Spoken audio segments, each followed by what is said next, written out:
If you're listening to this, I'm guessing that you are a fitness coach. Whether you're a personal trainer and you coach people in the flesh or you're an online fitness coach, this is the perfect episode for you, because in today's episode, myself, Lauren Tickner, and James Smith, who is the co-host of the Business Meets Fitness podcast, are going to be talking all about your scope of practice as a fitness coach or a personal trainer, because I think that nowadays it has become very common to perhaps coach people outside of your scope of practice, which is not good and it is not ideal. So we need to really make sure that you're being extremely careful with who it is that you're taking on board as a client, to make sure that you're insured properly and to make sure that you don't get in any trouble, because if you were to then have an issue with that client, you don't want them to, be able to sue you or something. And by the way, if you are somebody who is a personal trainer and you're wanting to build an online fitness business, I have a free email training for you and I've left that linked in the show notes. So just go ahead, click that, and you can just get it totally for free and you'll get a series of emails sent out to you. But make sure to check your junk mail and to confirm the email as well,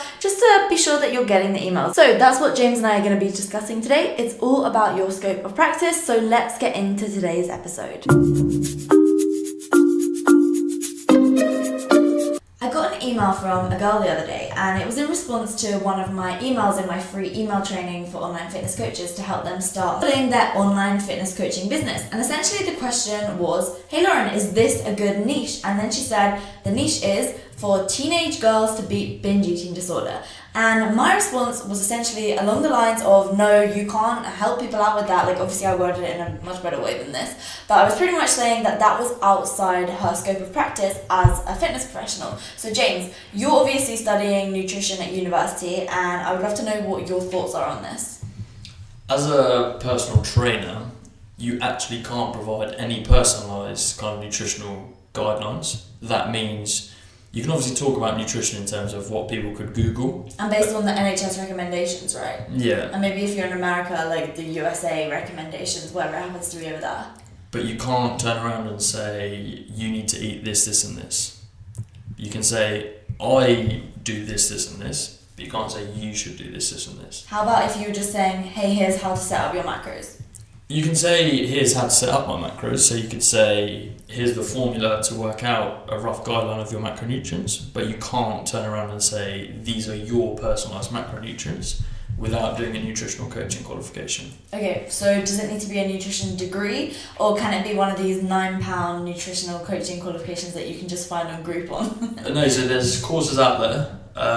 You need to make sure that the qualification you gain has an insurable part of it. Okay. So the course will be sponsored by an insurance company. Okay, got you. So the one I did was Insure for Sport. That was who it was sponsored by. So then they're providing kind of, if you pass the exam, we will insure you to do nutritional coaching. Okay. These £9 courses, holistic nutrition courses, all that kind of rubbish, you won't be insured to give personalised nutrition advice. For sure. And so what I'm going to try and do for when we upload this episode is make sure that I link some actual decent nutritional coaching qualifications in the description box. And also, if you are wanting to get your personal training qualification, just shoot me an email. I've left my email in the show notes for this as well, because I've got a really great company that I can refer you to. And if I refer you, then they will take great care of you. So anyway, moving on from that, as a personal trainer, I think it's so important to touch upon the topic of, we did just mention nutrition and all that, but eating disorders. Because I find that on social media, a lot of people who get into fitness have perhaps had an issue with eating in the past. I for sure am one of these people. And so naturally, through sharing my message on social media and through sharing the fact that I was overweight and then I lost weight in a really unhealthy way and then I had a bad mindset towards food and I definitely had some sort of orthorexia or something, I was obviously naturally attracting other people who have eating disorders and who are perhaps anorexic and who are perhaps in eating disorder treatment, and they come to you asking for advice, asking for help. Maybe they don't even necessarily want to pay you for coaching, but they're asking you questions. And so, James, what is your opinion on this? It's a difficult one, because you could argue that, having never been obese myself, I can't coach obese individuals. So technically you'd say, if you've never had an eating disorder, you can't coach someone with an eating disorder. However, I'm doing a 3-year degree in nutrition. I still can't educate and help people with an eating disorder at the end of it. You still can't? You have to be a dietitian. Really? Yeah. Okay, and so let's just kind of backtrack track this a little bit, because as someone who, let's just say, has had an eating disorder, does that qualify you to coach people who have had eating disorders as well? No, absolutely not. Exactly. And so I think this is where we really need to draw the line. As a fitness coach, it is so easy to, and like I actually am such a believer in the fact that like your most ideal client is you, but just a few years ago. However, if you have had an eating disorder and that was literally you a few years ago, you can't do it because you don't have the qualifications. You need to have the qualifications to protect yourself in that way. And look, I am such a believer in the fact that, you know, actually getting out there, putting in the work, doing all the things is the best way to learn. But at the end of the day, this is people's health that you are like taking control of. And so I think that's why in this situation, a qualification is so necessary. I think also you can do it if you've got a psychology degree, right? You could educate someone around the mindset of an eating disorder and the psychology behind it, but a psychologist would then work with a nutritionist or dietitian to improve that person's eating behaviour. Okay, so that's really good to know. Okay, cool. So that's obviously when it comes to eating disorders and all that type of stuff. So when it comes to, let's just say you're an online fitness coach, how the hell are you supposed to go about giving your clients programming then when it comes to nutrition? Because, you know, they want to lose weight, they want to get in shape, they want to make those gains. How can you do it if you can't give them macros or whatever? You basically do a nutritional coaching qualification. Okay. You can do what I'd suggest is if you don't have a qualification, technically everyone out there does it. However, the chance of you getting sued by a client are incredibly slim. I mean, there's millions of online fitness coaches. So you want to protect yourself. What I'd suggest is if you don't have the qualification, to write an ebook about kind of the general fundamentals of nutrition and focus on educating your clients around nutrition and letting them make the choices for themselves rather than giving them kind of a personalised approach to dieting, for example. It will also provide a way better service than you just emailing over macros. Yeah. If you can provide them with an actual kind of product that you're giving them initially, they'll also feel that you're giving them far more value when it comes to your coaching services rather than just popping them an email with some personalised macros in it. Yeah, no, I agree for sure, definitely. And so I think, you know, if you're someone that's wanting to build a long-term career in the fitness industry, you're going to be doing online fitness coaching and all that, and you really think that that's the route that you want to go down, just do your nutritional coaching qualification, for God's sake. Don't risk it. And actually, now that we're on this topic, if you don't have a personal training qualification but you're doing online fitness coaching, get your flipping personal training qualification. Oh my gosh, I see so many people out there that don't even have one. What do you think? Yeah, they've got a set of abs and they now coach people. Yeah, abs and nice arse. And it's the worst part of the fitness industry, in my view. And look, I mean, I must admit, I think that personal training qualifications definitely have a long way to go. And I think that, especially, oh gosh, I mean, I managed to pass my personal training qualifications with doing 0 revision. And look, yes, I was obsessed with fitness and I still am very interested and, you know, all that stuff. However, it just goes to show, like, it is very easy to pass. The example that I always bring up is I was doing my practical exam and there was a boy there who was a footballer, and let's be honest, like, footballers are pretty renowned for having dodgy knees and not really being able to have, like, not having a very good kind of range of motion when it comes to squatting and all that. And so there was a boy there who I had to partner with to, like, you know, when you're instructing them to do your workout that you plan.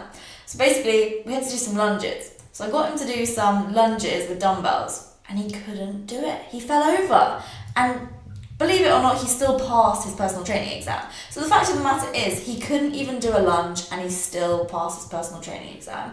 And look, yeah, he could have had injuries and stuff, but I don't think I'm explaining quite clearly enough how terrible his form was on every single exercise. So the fact that he was then going to be teaching other people how to exercise, oh my gosh, it just was kind of worrying. So yeah. I want to defend footballers. Like, I can squat to death. Yeah, you're like one of the only ones. But on another note, I'm going. Sorry, I was looking at the top. I couldn't see it. Yeah. On another note, do you think a personal training qualification actually educates you on how to train an individual?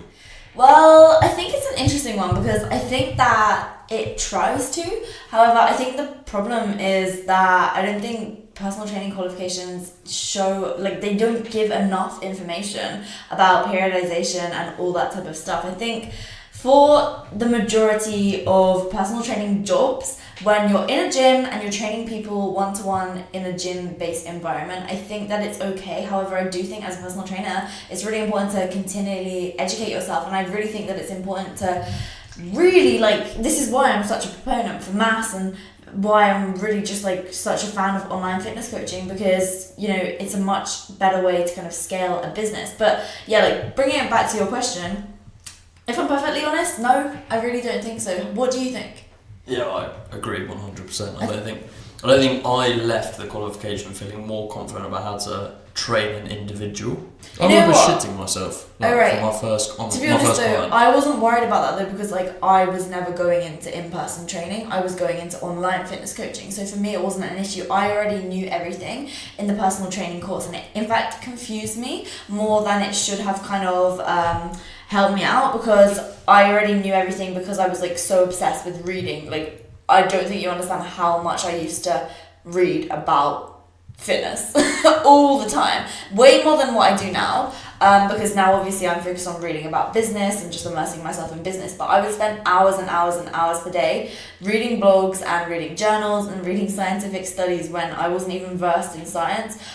So for me it was kind of, I just needed the piece of paper to be able to do all this online fitness coaching and these ebooks and stuff that I sell, and I'm really glad that I got it. And I think that it's just a really great starting point when it comes to actually building a fitness business, whether you want to do it in person, and you'll find that the majority of people who start in person personal training will then go online as well, because obviously it's way more scalable. So with regards to answering your question, I think that no, it's not great. However, I do think that it's important to have it, as long as, you know, if you're wanting a career in the fitness industry, because you know, it's necessary, right? And I also think it's just so important, like I keep mentioning, to continually educate yourself. It's your duty as a fitness coach and as a personal trainer to do that. So yeah, that's my wrap up on that.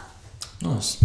Cool, great. And then so when it comes to scope of practice, then is that what we're even talking about here? I think we're talking about scope of practice. We have gone on a tangent, but I think it's, as a personal trainer, you can't give personalised nutritional information. You can say, I do this, I do that, and you can give information around nutrition that's available on Google. So if your client knew what to Google, they could get that information from Google. Yeah, I think it's also as long as it's based on the NHS guidelines as well, and like the British guidelines. That's for in England anyway, and then in America and like all other countries it might be a bit different.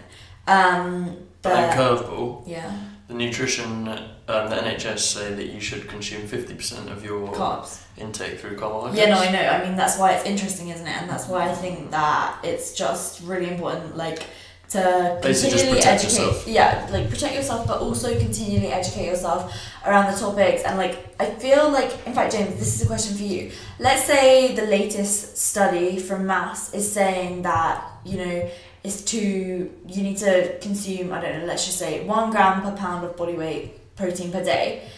Would you be allowed to say that to your client?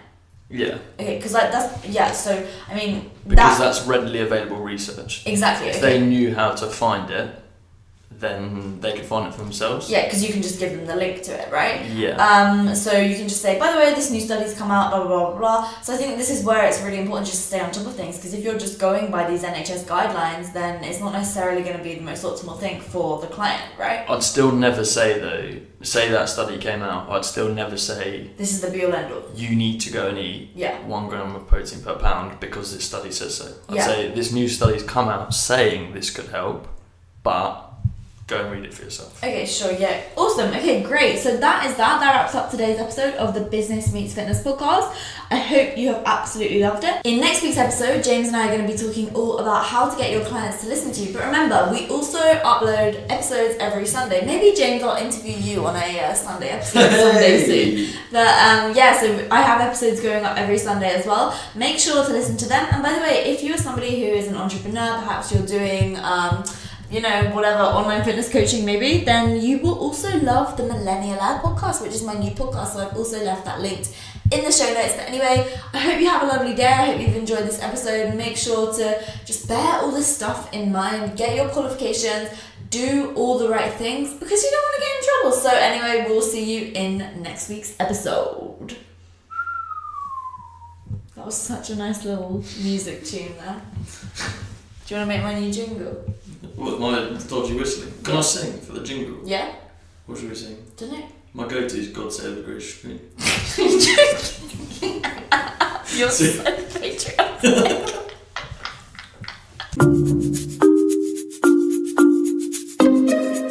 By the way, if you've made it this far to the end of the Business Meets Fitness podcast today, then I'd really appreciate it if you could leave a review on the iTunes podcast app. It'd mean the world to us. We're nearly at 100 reviews, which is so cool. And I may even decide to do a cheeky little giveaway in the future for anybody who has indeed left a review. So I would really appreciate that, and we'll see you in the next episode.